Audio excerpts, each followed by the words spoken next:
Ngayon, nakabababa sa walo na rin to. Pagdating sa walo na rin to, sasakay, pauwi ng Velasquez. Tama ba rin? Bababa ka doon sa Panegrada, Asunsyon, walo na, para makasakay ng jeep, pauwi sa bahay mo sa mundo. Panatag, maayos, maliwalas. For more than 2 decades, hirap kayo pagtapos. Yung wala kayo, napapatigan naman sila. Huwag kayo na humusga. Unay, tay, tulad ko na ako. Gusto nyo ba maibalik yung gobyerno mabilis kumilos? Yung gobyerno sa umaga, sa tanghali, sa hapon, sa gabi, hanggang madaling araw, may gobyerno sa lungsod ng Maynila. Tay, tulad ko na.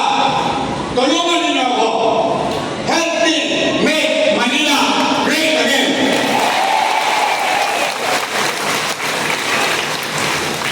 Pangapat at panghuli para umuwi na. Kasi pag umabot ko na alas 12, mag-aabuno si Judisyo. Tsaka baka mapagkalitan ako ng mga asawa niyo. Importante ito. Ito ang mga dati kong kakampi. Mga kasama. Nakapuri-puri ako nung araw sa kanila. Ngayon ako na pinakamasama sa mata nila. Anong sinasabi? Si Yorme, maraming iniwang utang. Narinig niyo ba yun? Gusto niyo malaman na sagot? Aba, dapat na. Alam niyo bakit? Pera niyo yun eh. Pera ng taong bayan yun eh. Tama ba rin? Mahalaga ba sa inyo yun? Naman. Gusto niyo malaman na sagot? At sa akin mismo niyo marinig ang sagot. Alam niyo naman, wala naman akong itinako sa inyo. Alam niyo kasaysayan ng buhay ko. Kayo nagpalaki sa akin. Oo, katawa ko. Nakita niya, nakabrief na lang ako. Ganun. Ano ba ang nakita mo? Hindi, transparent tayo sa gobyerno.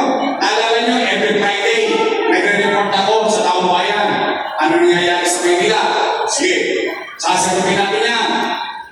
Bago ko sagutin, matanong ko lang kayo. Real talk. Taas ang kamay ng may anak dito. Hindi ko alam kung baka dalaga pa kayo. May anak kayo. May apo kayo. May pamilya kayo. Real talk. Tay. Kapag walang makain ng pamilya nyo, gagawin nyo ng paraan. Di nga. Itatawid nyo. Iraraos nyo. Totoo. Nay. Totoo ba ang kasabihan?